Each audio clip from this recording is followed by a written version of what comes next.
Praise the Lord. ദൈവ തിരുനാമത്തിന് നന്ദിയോടെ സ്തോത്രം ചെയ്യുന്നു. യാക്കോബിന്റെ ലേഖനം 1-ാം അധ്യായം അതിന്റെ 22-ാമത് വാക്യം.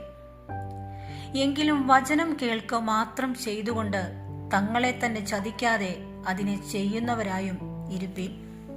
അനുഗ്രഹീതമായ ദൈവവചനത്തിനായിട്ട് ദൈവത്തിന് സ്തോത്രം ചെയ്യുന്നു. ഈ വചനത്തിൽ നിന്ന് ഒരു ചിന്ത പങ്കുവയ്ക്കുവാൻ ദൈവകൃപയിൽ ശരണപ്പെടുന്നു.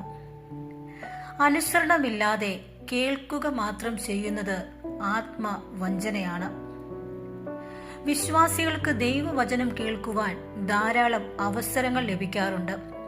എന്നാൽ വചനം കേൾക്കുക മാത്രമല്ല, അത് അനുസരിക്കുന്നവരാകണമെന്ന് ദൈവം നമ്മെക്കുറിച്ച് ആഗ്രഹിക്കുന്നു.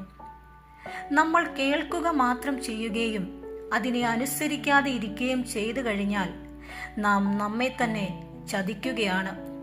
കാരണം യഥാർത്ഥ വിശ്വാസം എന്ന് പറയുന്നത് തിരുവെഴുത്ത് അറിയുക എന്ന് മാത്രമല്ല, ആ തിരുവെഴുത്തുകൾക്ക് അനുസരിച്ച് ജീവിക്കുക എന്നുള്ളതാണ്. പ്രിയപ്പെട്ടവരെ, നാം വചനം കേൾക്കുക മാത്രമല്ല, അതിനെ അനുസരിക്കുന്നവരായി ഇരുപ്പാൻ ദൈവം നമ്മെക്കുറിച്ച് ആഗ്രഹിക്കുന്നു.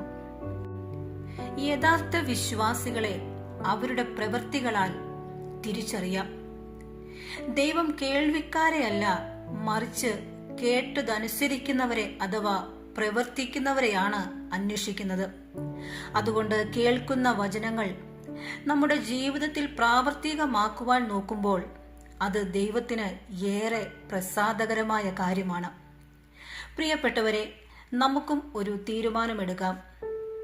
ഞങ്ങൾ ദൈവവചനം കേൾക്കുക മാത്രമല്ല, മറിച്ച് ആ കേൾക്കുന്നതിനെ അനുസരിക്കുകയും ചെയ്യും എന്നുള്ള ആ തീരുമാനം. അങ്ങനെ ചെയ്യുന്നില്ല എങ്കിൽ നാം നമ്മെ തന്നെ വഞ്ചിക്കുകയാണ്. നമുക്ക് നമ്മെ തന്നെ വഞ്ചിക്കാതെ ദൈവവചനം അനുസരിച്ച് ദൈവത്തെ പ്രസാദിപ്പിച്ച് മുമ്പോട്ട് പോകുവാൻ ദൈവം കൃപ നൽകട്ടെ. ഈ വചനങ്ങളാൽ ദൈവം ഏവരെയും അനുഗ്രഹിക്കും.